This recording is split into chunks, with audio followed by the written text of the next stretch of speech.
Hello, hello. Welcome back. My name is Danae Wolf, and I am a financial clarity coach and a profit strategist, which means I help ambitious entrepreneurs like you increase your profits and decrease your stress.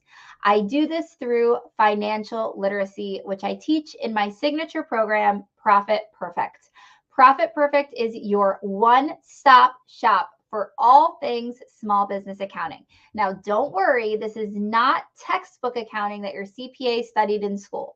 No, no, my friend. This is entrepreneurial accounting, which solely focuses on making you more money. The course will teach you everything from LLC formation, S Corp elections, how to use QuickBooks Online, and I'll even teach you exactly how taxes work. Because if you understand how they work, you will know how to pay less. Now, one of my favorite parts of Profit Perfect is that each week I hop on Zoom calls with my students. So if you are available, you can pop in and ask me all of your burning finance questions. While the course is self-led, so you're able to go in and take the modules at your leisure, I know that this stuff can be complicated, so you're always going to have questions, and that's why I show up each and every week for you. So if you take the course this month and you don't have a question for 6 months, you can pop on in 6 months from now, and I will still be there ready and willing to answer your questions. So if you are ready to take control over the money in your business and stop letting it control you, definitely check out Profit Perfect. You can check the link below or shoot me a DM at the Chic CFO over on Instagram.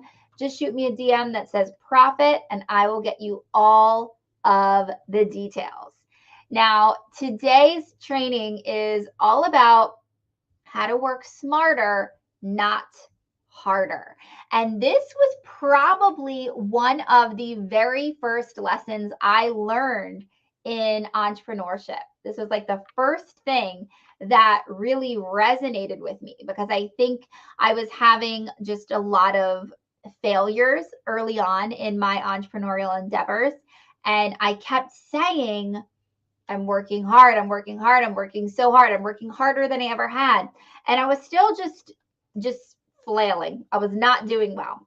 And then I read, I don't even know where this quote came from, but somewhere on Google, I read, work smarter, not harder. And I thought, oh my goodness.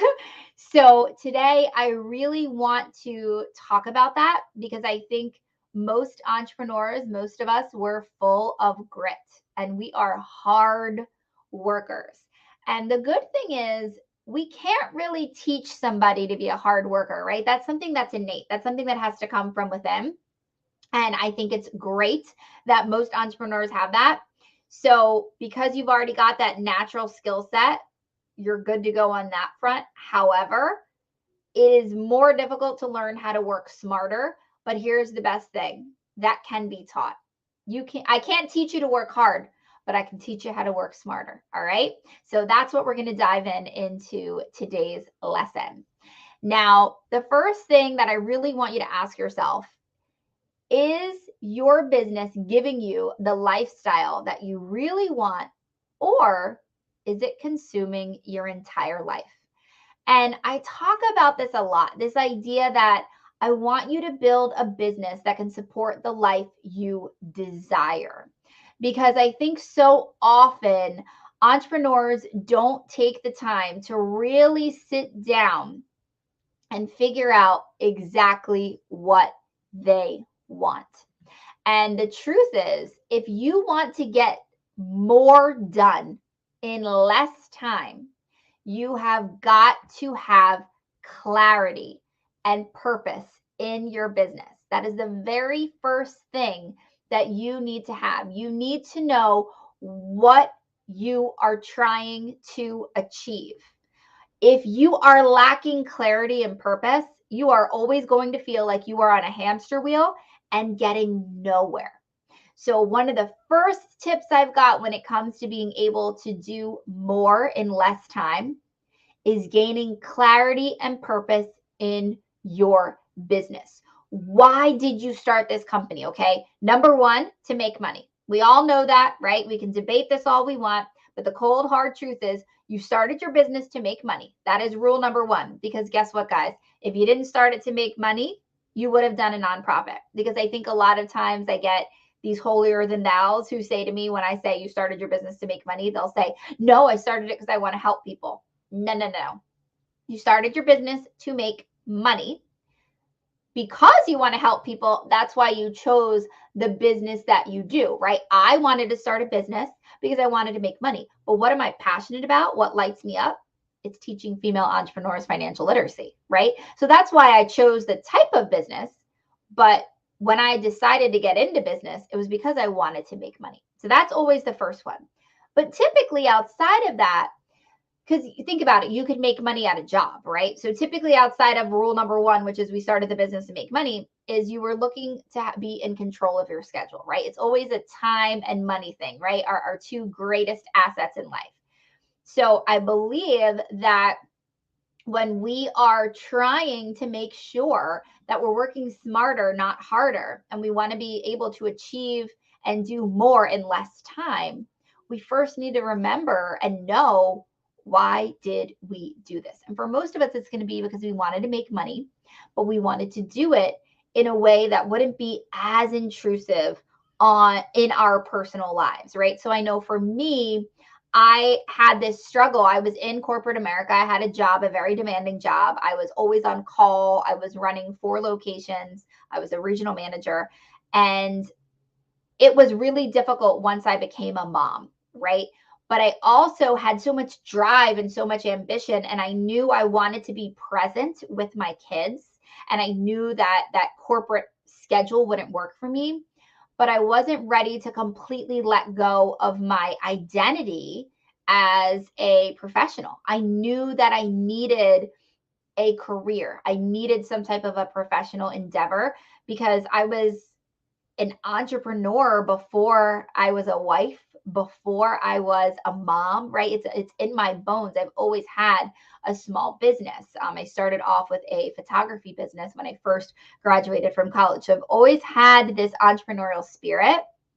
And once I realized as a mom, I couldn't do that corporate, that time clock, right? It wasn't going to work for me. So for me, that is my purpose, right? I want to make money. I want to increase my profits every month.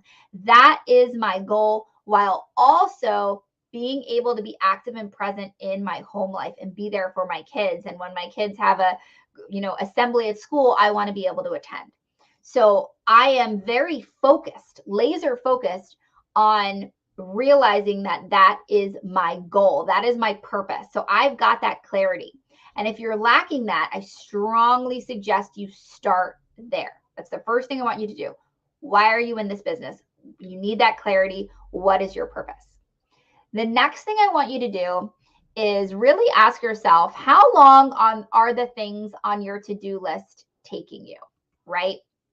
Because you might be in a situation where you go through and you look at all of the things that you're doing and you realize there are certain culprits that are just a huge time suck for you.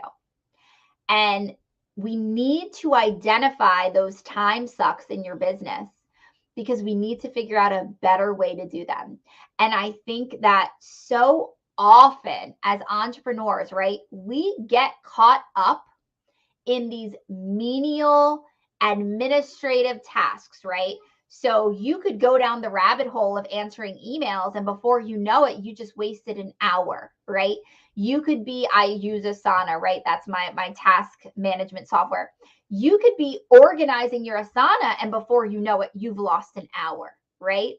And while I'm sure your Asana needs to be organized, and obviously we need to look at our emails, the reality is those are not needle movers in your business. And what you need to do if you want to start working smarter, not harder, step one, you need that clarity and purpose in your business. But step two is you need to be able to say, what are the needle movers that are going to help me fulfill that purpose? right?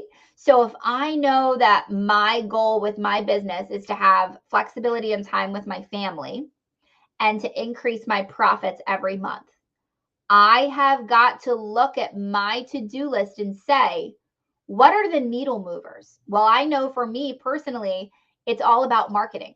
So I know that the needle movers in my business are my podcast, my YouTube channel, my blog, right? All of my content is what moves the needle in my business. Because if you're not doing new business, right? If you're not getting new clients, then you're slowly going out of business. All right. So I'm going to repeat that. If you're not getting new business, you're slowly going out of business, right? You have to always be growing. And I know for me in my company, I grow. All of my growth is directly correlated to two things: my content that I put out into the world and my client referrals. Therefore, I know that the needle movers in my company are my content and my client relationships, because that is how I get new business. But I know all of this because I've gone through step one of having my clarity and purpose. So you need to do that and figure it out. And then once you know what your needle movers are, you need to do a time log. Guys, I cannot emphasize this enough. Keeping a time log will change your life. I use Toggle, Toggle. It is completely free. It is a Google Chrome, what is it called? Extensions. It's right up on the top of my toolbar, and I am able to clock in and clock out and change based on whatever type of task I'm doing. So right now I'm clocked in as content creation, right? So what happens is at the end of the week or at the end of the day, however often you want to do it, you're able to see these graphs and charts of how you spent your time. Now, if you know that the needle mover in your business, which in my situation is my client relationship management with my current clients and my content creation, if I look at my chart and I see that 10% of my time was spent on my needle movers, I've got a problem with my business, right? You want to look at it and make sure that the majority of your time is being spent on your needle movers, okay? This is huge, guys. Too often I hear entrepreneurs saying they worked a 60-hour week and they don't know what they did, right? Because they have nothing to show for it, because they got so stuck in the weeds, so caught up in the day-to-day tasks that they didn't focus on any of the needle movers. And I, early in my entrepreneurial journey, had 2 restaurants.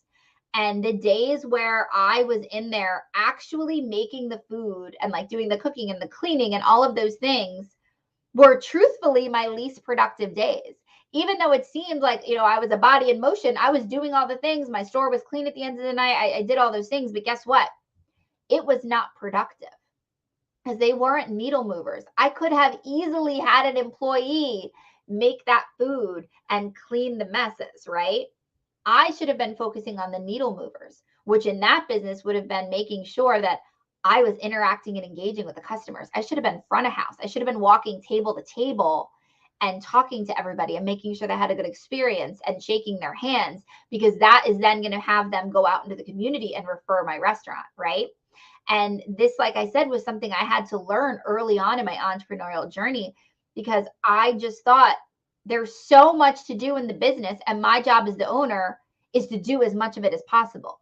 No, that is not our job as the owner. Our job as the owner is to find our clarity and our purpose around what we're trying to achieve with our business, identify the needle movers that will get us there, and double down on them. We need to be focused on them. And I went through a period with this business, the Chic CFO, my course, Profit Perfect, where I got really caught up in the day-to-day. I edited the course. I was doing all kinds of things in the back end. I was doing some private coaching with some of my students. And I had about 6 months where I didn't put out any content. And at first, I kept growing and I was getting more students and getting more clients over the first couple of months, just residually from the content I was creating. And then all of a sudden, I woke up one day and went, oh, wow, I'm starting to decline. I'm no longer getting new students. I'm no longer getting more clients. And I realized I had gone months without the biggest needle mover in my business. I had put out no content for months. And I thought, oof, I got to fix it. And what I did was focus on creating a system for the needle movers in my business, because I believe that if there is a process and a system in place, you are more likely to remain consistent. And once I put that system in place, I focused on finding my flow state. Guys, I don't know. I feel like it's a buzzword, so I'm hoping it's something you heard of, but you might not have heard of it. But your flow state is truthfully, and it always reminds me of Britney Spears, but it's when you are in the zone. Okay. And what I want you guys to know about flow state is it is different for everyone. And I have even found with me, it is different in different phases of my life. So, number one, when you're trying to get into your flow state, what I want you to do is identify when you work the best. And I quite literally mean when, what time of day. And I have gone through phases in life where I am peaking at night, late at night, and I am in the zone late at night. So I am best served spending the day with my kids, getting them to bed, and then boom, working from about 9 o'clock at night till 1 o'clock in the morning. And that is when I am the most productive and I can get out my work in 3 to 4 hours. Then I've gone through periods of life where early morning sessions, getting up at 5 a.m. is what works for me. And I can squeeze in my work prior to my children waking up. But you have to know what works for you. And you have to be willing to recognize when, okay, maybe this was working for me for the last couple of months, but now it isn't, right? And I don't frankly know why that is for me personally, why sometimes I'm more of a night person, sometimes I'm more of a day person, but it does remain consistent. So if I'm in a phase of waking up early, I'll remain like that for months. And then when I start saying, okay, this is a struggle, it's not happening, I know it's time to reverse and I'm going to start working at night. But once you identify when you are the most productive, guys, it is beautiful, because here is what I've learned when it comes to working smarter, not harder.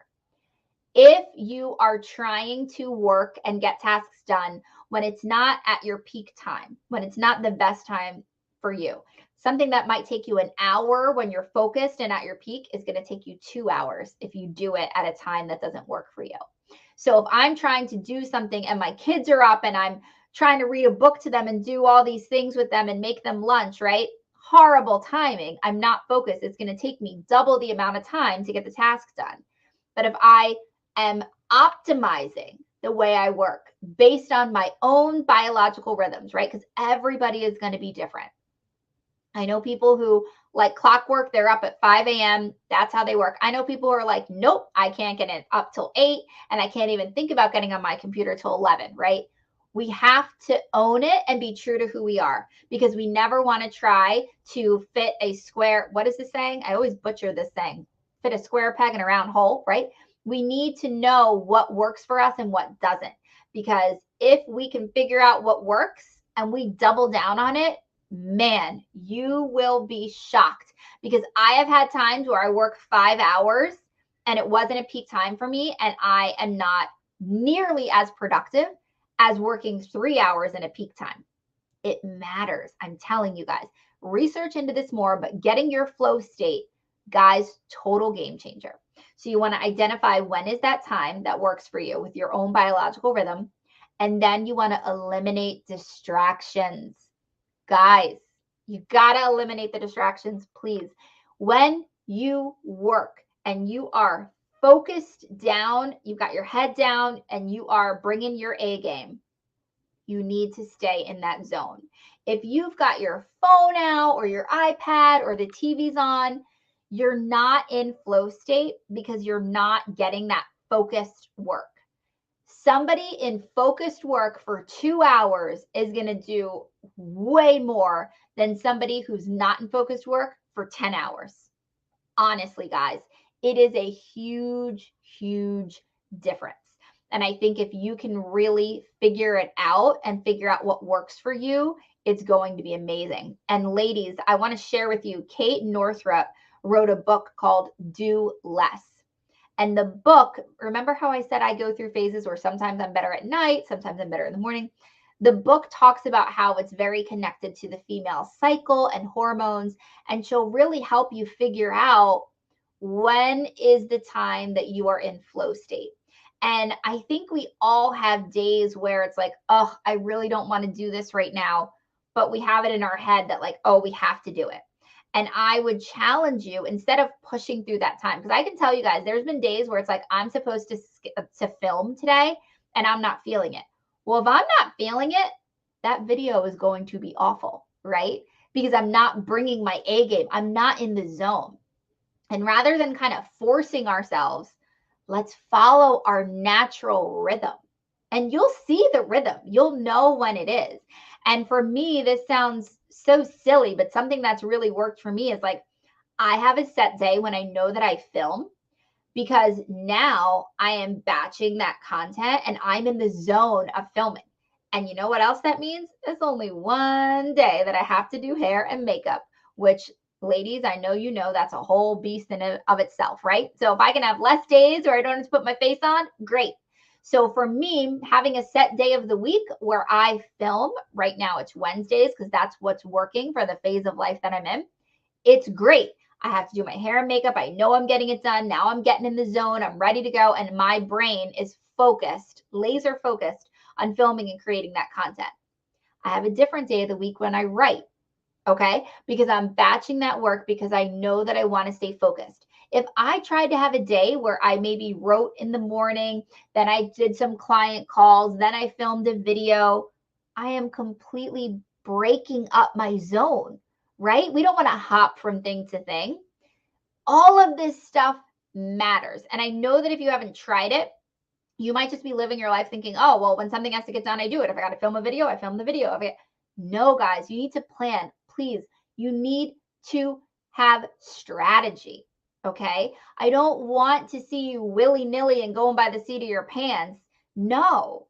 Okay. We need to plan. You have to strategize. Okay. As entrepreneurs, as women, as mothers, we need to have a plan. You will thank me later. Okay. We want to be, one of my favorite words, we want to be intentional in all things we do.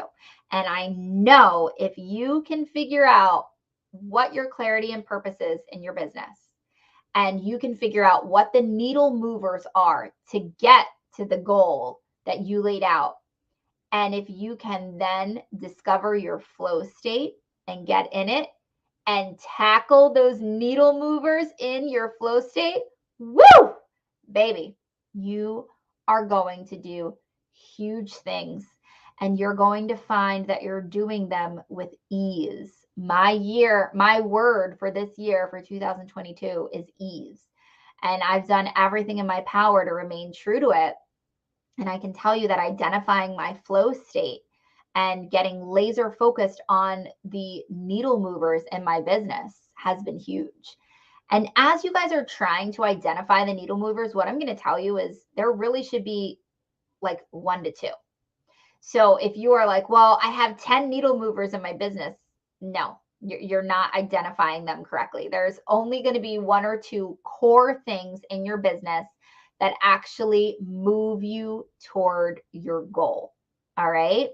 So think about that as you're really trying to figure it out. You know, answering emails, that's not a needle mover, right? What are those high level things that actually impact your business goal, right? Like I explained, for me, I want to increase profits every month and spend more time with my family, which means that I always need to be doing new students in my program and new clients.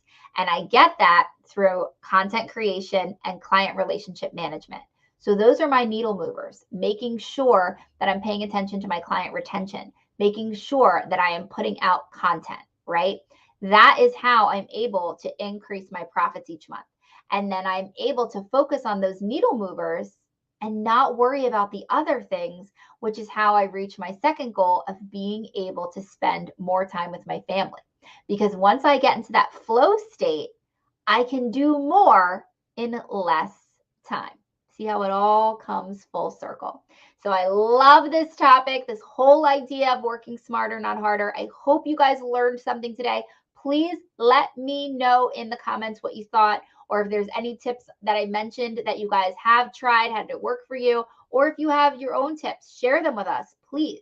If you are watching on YouTube, go ahead and leave me a comment below. Any type of engagement that you guys give really helps the algorithm show the videos to more entrepreneurs who need this information. And if you are listening over on the podcast, I would absolutely love if you would leave a review. They really help me get my content in front of more people. Hope you guys enjoyed this, and I will